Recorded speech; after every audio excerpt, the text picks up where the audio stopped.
My brother blames me for breaking our family, but I won't give up my truth just to keep him happy. I'm 31, and he's 24. We have the same mom and dad. When I was 8, our father died suddenly. My brother was only 1 and never knew him the way I did. By the time I was 12 and my brother was 5, Mom remarried. Her new husband, I'll call him Mark, moved into our home in Montreal. Mark isn't a bad man. He works hard and has been kind. But he's not my father. My dad left a hole in my heart, and I chose to keep that space for him. My brother feels differently. To him, Mark is dad. Mark taught him to skate, went to school plays, tucked him in every night. My brother says Mark saved our family. Years ago, our dad's parents and siblings left a note at Dad's grave. It said, "To our grandchildren, we love you and carry you in our hearts always." My brother hated it. He thought they were rejecting Mark. He told them he was Mark's son now, and that I was too. Then he blocked them and cut all contact. That started our first big fight. I told him, Mark is not my dad and never will be. He accused me of letting Dad's family poison me. I told him it wasn't cruelty, it was honesty. I was already 12 when Mark arrived. My father raised me longer than Mark ever would. By 19, I'd moved out. Mark and I stayed polite but distant. The fight dragged on for weeks.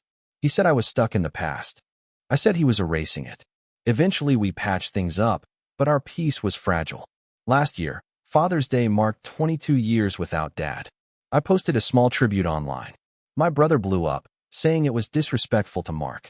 Maybe to him it was. To me, it was a quiet hello to the man who taught me to ride a bike and whistle. Then I got engaged. I told Mom and my brother. Mark could come as Mom's guest. I'd acknowledge him in a toast, but he wouldn't walk me down the aisle or do a father-daughter dance. If my grandfather was strong enough, he'd walk me. If not, I'd walk alone. Mom went cold. Mark stayed silent. My brother erupted. He called and texted nonstop. He raised you. He earned it. I told him, he raised you, not me. He ignored me. Then he crossed a line. He told Mark that I had secretly decided to ask him to walk me down the aisle. A complete lie. That set everything on fire. Mark sulked. Mom yelled. Suddenly, I was the villain. When I confronted my brother, he said, I was helping you do the right thing. I told him it wasn't his choice. He yelled that I was spitting on the man who stepped up. I said, I'm not spitting. I'm protecting my grief and my truth. Finally, he shouted, You chose a dead man over the living one. You ruined our family. My face burned. My hands shook. And I snapped. If you keep pushing me, you won't be at my wedding. He froze. His eyes filled with tears.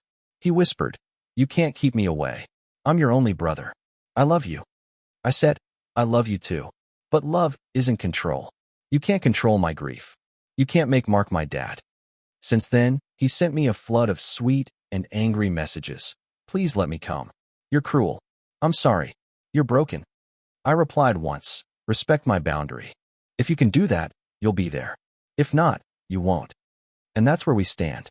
If my grandpa is strong enough, he'll walk me down the aisle. If not, I'll walk alone, carrying a photo of my dad in my bouquet. I'll nod politely to Mark, because he's Mom's husband, but I won't hand him my father's place. If my brother can accept that, he'll be there celebrating with me. If he can't, he won't.